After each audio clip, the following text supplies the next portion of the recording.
It is week 4 of the 6-week one-room makeover challenge here on YouTube. So as a part of this collaboration, we have 6 weeks to make over one space in our home, and we are to set and stick with a budget. So for my collaboration, I decided to take 6 weeks to work on my powder room, and my budget was $300. Now, if you saw part 3 where I did my progress update, you'll already know that I was really nervous about this week because it's DIY week, and I am not the queen of DIY. It's really not my strong suit, and because I'm doing something as particular and as important as my powder room, I really didn't have a lot of room for error. So I am going to show you guys what I experienced attempting my DIY this week and the lessons that I've learned. So stay tuned. I decided to go ahead and try to spray paint all of the hardware in my powder room. So my hardware is all of that like old school brass or like really gold, super shiny hardware, and I thought it would really give a more modern edge to the space if I painted it or spray painted it in oil rubbed bronze. Now, I'm going to go ahead and tell you guys my DIY project did not go the way I expected, and honestly it wound up being a fail for me. Now, that being said, it's not something that was completely unusable in terms of the final products, but I feel like the standard of what you expect for hardware in your bathroom versus just artistic pieces are completely different, and I feel like my DIY project didn't turn out the way I wanted it to. So I'm gonna take you a little bit through what happened and how I kind of messed it up a little bit, and just kind of the whole progression. So the first things first, you're just watching my husband take off the door handles and the hinges from the powder room. Now, before I started this project, I happened to be on YouTube and I saw this one guy's video where he spray painted his hardware in oil rub bronze, and he did a great job. But he used a product from Rust-Oleum, and it's a paint and primer mix. And I actually have one of their products as well, and I know that they're absolutely awesome. So I said, okay, this is definitely doable. And from watching his video, I got the impression that you can actually spray paint your locks and then you can actually put them back together and they'll still be functional. So I was really encouraged at the beginning of this, but I only watched one video, and then we're going to talk about all my little mistakes. Okay, so I went into my cabinets and I found some Krylon Color Master paint and primer spray paint, and I've used this before with great success, and I have it in the oil rub bronze finish. So I thought that this would be a really good paint to use on my DIY project. Now, I did look at the label and it does say you can use it on metal. Like, after the whole Gorilla Glue situation, I'm not gonna lie, I'm like reading these containers a lot more because I just don't want to have an incident. I don't want to come back and be like, y'all, guess what I used? That was a bad idea. So like, I was so, yeah. So I just wanted to make sure this was supposed to work on metal, and according to the label, it does. And like I said, I've used it before and I had really great experience with it. So I was excited to get started with my DIY project. So once all the hardware has been removed from the bathroom, I wanted to lay it out so that I could paint it. Now, the thing about spray painting the locks is that there are several components of the locks that stick out on the back end, and I was worried about how I was going to be able to prop it up and spray paint the appropriate surface area. So I got this bright idea to go ahead and use some styrofoam so that I could actually push the hardware down into the styrofoam so it could sit right up and the appropriate surface would be exposed so I can get some even coating of coverage. However, oh my God, I made the number one mistake, I guess, with spray painting, which is you can't spray paint on styrofoam, and I completely forgot the newspaper so that I could put some newspaper on top of the styrofoam and commence the painting. So anyway, I'm over here like excited. This is going to be so beautiful. I'm hyped up because I've done watched this guy's video, and I start spraying. And what started happening is I noticed that I wasn't getting the coverage that I wanted with this particular spray paint. And so I kept going closer to the hardware and going in a little bit heavier just to start seeing coverage. Because when I first started spraying, I held the spray bottle a little bit further away and I didn't see anything.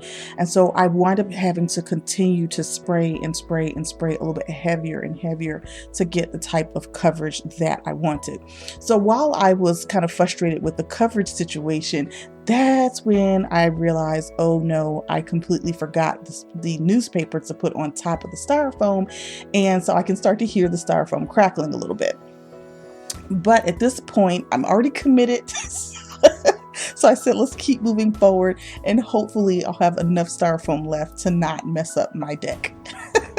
So now I'm going to show you some of the results after one really, really heavy coat. And in retrospect, I should have done a lot of thin coats. I think it would probably have taken me 5 coats maybe of really thin paint and letting it dry in between to get the buildable coverage that I wanted. And that would have taken so much product. And at first it was so thin when I was applying it, I just kept on building and building, but I think my coats were just way too heavy. Now that being said, I did notice that there's a little bit of caking product in some of the inner crevices of the lock. And so I kind of wonder that if I assemble it after painting all the components, whether or not I would impede the actual function of the lock. And so again, that's why I'm really not a fan of using this particular paint for this particular project. After I started experiencing some frustration during the painting process, I did go back and I looked at another YouTuber, and she compared this particular type of paint with the Rust-Oleum, and she also said that it took her a good 4 coats to get the coverage she needed, and she used a lot more product with the Krylon than she did with the Rust-Oleum.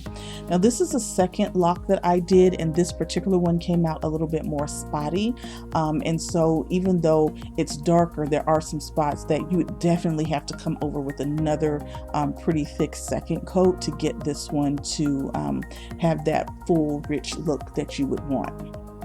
So now I'm just going to show you one of these knobs and how it kind of inserts into this base of the lock. And so this is where I was saying I was a little bit worried about too much paint caking up and maybe making the lock sticky.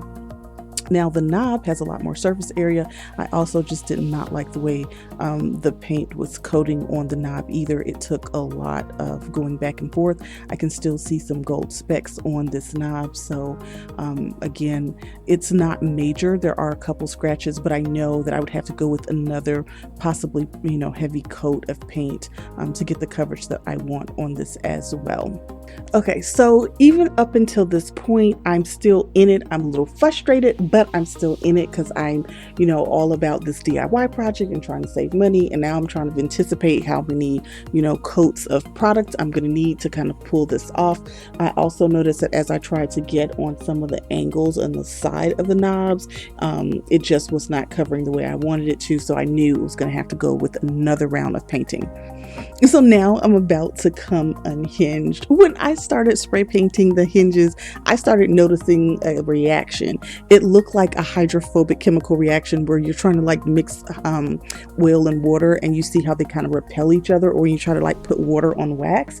Yeah, the paint did not like the surface. And I was like, what the surface chemistry is happening over here?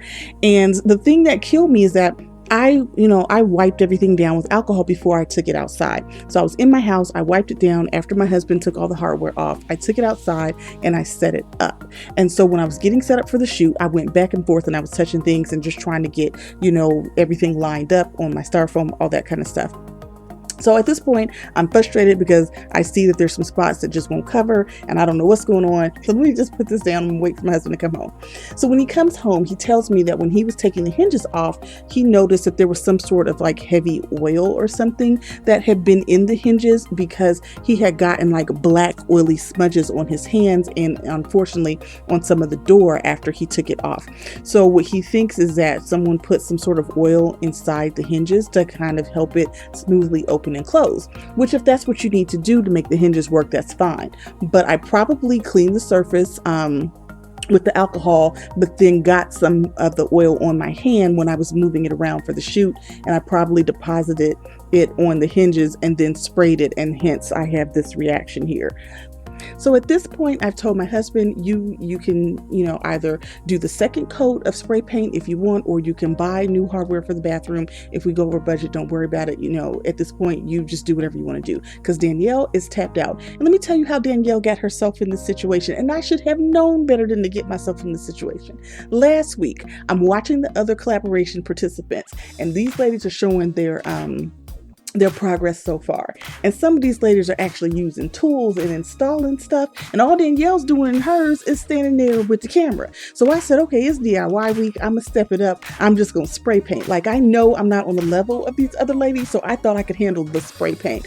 Okay, I was wrong. Now I'm just done. I'm putting it down. I'm gonna let my husband take it over, and Danielle's gonna be in the back with the camera, and my job is to do the footage and make sure we don't get paint on the camera. That's it. I'm done. I'm tapped out, y'all. So I hope you learned something from today's video. I certainly learned a lot and was reminded of some cardinal rules of spray painting this time, but I promise you the final result is going to be great. The hardware is going to be either fixed or it's going to be brand new. So be sure to tune in next week where I show you the hauls that I'm doing, and of course a week from that I will be showing the final reveal. So this is Danielle, the Domestic Scientist. I hope you enjoyed today's video. Be sure to like, comment, and subscribe, and I'll see you next time.